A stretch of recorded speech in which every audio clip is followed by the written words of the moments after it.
Olá pessoal, tudo bem? Sejam bem-vindos a mais uma aula por meio do Direito do Trabalho em Debate. Sou Daniela Pessoa, sua professora, e nesta aula estaremos tratando do conteúdo relativo aos recursos trabalhistas. Você sabia que os recursos trabalhistas estão regulamentados no artigo 893 da Consolidação das Leis do Trabalho? Nessa temática, recursos trabalhistas, a gente vai encontrar regulamentação específica na CLT. E já lá na CLT, o legislador vem nos dizer quais os recursos que são admissíveis no processo do trabalho. E para que serve o recurso? Qual é a função do recurso? Por meio do recurso, a parte que, no caso, é vencida em determinada demanda, seja em parte, seja na sua totalidade, ela pode ter a questão revista por um órgão de hierarquia superior. Por meio do recurso, isso via de regra, existe a exceção dos embargos declaratórios, mas regra geral, no recurso, a mesma matéria que antes for apreciado por um juízo monocrático, apenas ali por um juiz, essa mesma matéria, essa mesma lide, ela pode ser revista por um colegiado, composto aí por mais de um desembargador, ou no caso dos recursos que tramitam no Tribunal Superior do Trabalho, podem ser a questão pode ser analisada novamente por um grupo de ministros do Tribunal Superior do Trabalho.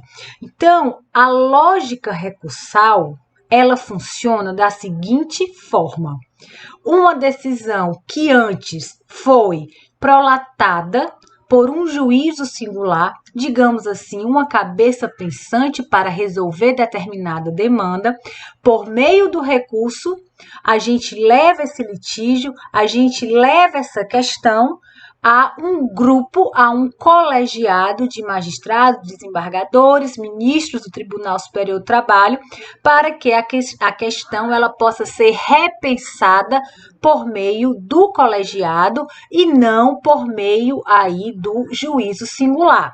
Quem é que tem interesse no recurso? Tem interesse no recurso aquela parte que é vencida na demanda em parte ou em sua totalidade. É claro que se eu sou vitorioso na minha demanda, eu não tenho interesse recursal. Por que eu vou ter interesse da questão ser revista aí pelo colegiado? Então, o interesse recursal, ele advém da sucumbência naquela demanda, ele advém, né, da parte, o interesse recursal, ele nasce, ele surge para aquela parte que é vencida em determinado ali processo trabalhista. Pois bem, quais são as espécies recursais que são previstas na CLT? Nós temos como previsão recursal os embargos, nós temos como previsão recursal o agravo, nós temos como previsão recursal o recurso ordinário e nós temos como previsão recursal o recurso de revista. O recurso clássico trabalhista, onde a matéria fática ela pode ser revista no âmbito desse colegiado, é o nosso recurso ordinário. O recurso ordinário está para o processo do trabalho, assim como a apelação está para o processo civil. O recurso ordinário é o nosso recurso clássico trabalhista. Ele é um recurso que devolve ao tribunal a discussão de toda a matéria fática impugnada, objeto desse recurso. Então, quando eu manejo um recurso ordinário, eu pretendo a rediscussão da matéria fática, eu posso ter análise dos fatos novamente sob a visão aí do colegiado, sob a visão das turmas dos tribunais regionais do trabalho. Então, a competência de julgamento do recurso ordinário é das turmas dos TRTs, dos Tribunais Regionais do Trabalho. Em sede de agravo, no processo do trabalho, a gente lida com o agravo de instrumento e com o agravo de petição. O agravo de instrumento trabalhista, ele não tem nada a ver com aquele agravo de instrumento lá do processo civil. O agravo de instrumento trabalhista, ele tem a finalidade específica de destrancar determinado recurso. Se um recurso, ele não é recebido por ausência de pressupostos específicos, intrínsecos ou extrínsecos, a forma, o instituto processual que eu tenho para destrancar esse recurso é o manejo do agravo de instrumento. Fazer com que determinado recurso tramite, uma vez que não recebido, eu utilizo aí o agravo de instrumento para poder destrancar o recurso específico. Por meio do agravo de petição, ele é o recurso típico das execuções trabalhistas. Assim como o recurso ordinário ele está para a fase do conhecimento trabalhista, o agravo de petição ele está para a fase de execução trabalhista. Então, por meio do agravo de petição, eu levo ao Tribunal Regional do Trabalho, por meio de suas turmas, toda a discussão havida em sede de execução trabalhista.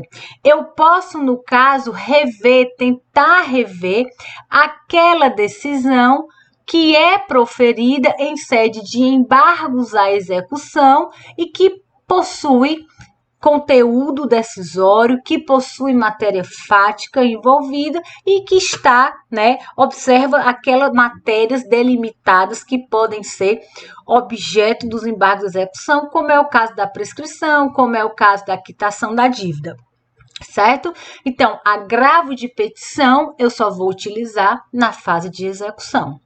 Recurso ordinário, eu só vou usar ali na fase de conhecimento.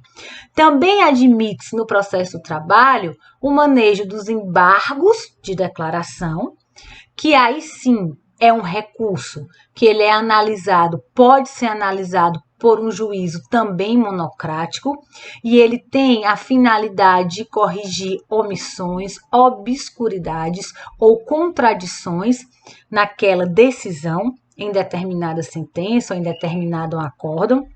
Então, o embargo de declaração, ele é utilizado, no caso, para corrigir contradições, obscuridades ou omissões em determinada decisão. Pode ser manejado tanto em primeiro grau, como em sede de instância superior, segundo grau, ou ainda perante o Tribunal Superior do Trabalho. Quem analisa os embargos à declaração é o próprio juiz, no caso da primeira instância, prolator daquela sentença, prolator daquela decisão. E aí nós temos dois recursos especiais que somente são encontrados no processo do trabalho, que são os embargos, que são manejados no âmbito do Tribunal Superior do Trabalho, e o recurso de revista. Os embargos, o objetivo dos embargos interpostos no âmbito do TST é justamente corrigir divergência entre as turmas do Tribunal Superior do Trabalho. O objetivo dos embargos manejados no TST é justamente uniformizar a jurisprudência, fazendo com que o TST tenha coerência entre as turmas nas suas decisões. Então, por meio dos embargos interpostos no Tribunal Superior do Trabalho, a gente vai buscar o quê? A gente vai buscar a solução de divergência de entendimentos entre as turmas no próprio TST. E quando eu utilizo o recurso de revista também de competência do Tribunal Superior do Trabalho, eu vou, no caso, alegar a questão da interpretação de lei. Então, eu vou buscar, por meio do recurso de revista, algum equívoco na interpretação, na aplicação da lei, seja no âmbito de lei federal, seja no âmbito da lei estadual, E também eu vou tentar corrigir as violações literais à Constituição Federal e às leis federais. Então, o recurso de revista, ele é um recurso tal qual os embargos no TST, são recursos que eles já não admitem a discussão fática. Eles vão trabalhar com a interpretação e com a aplicação legal e ainda com violação literal à lei federal, né, ou Constituição Federal, no caso do recurso de revista. Se eu quero discutir matéria fática, eu só consigo discutir essa matéria fática até o Tribunal Regional do Trabalho, onde os fatos, né, onde há a possibilidade de reexame dos fatos. Já no TST, a gente trabalha com a aplicação e interpretação da lei e não há espaço para esse reexame dos fatos.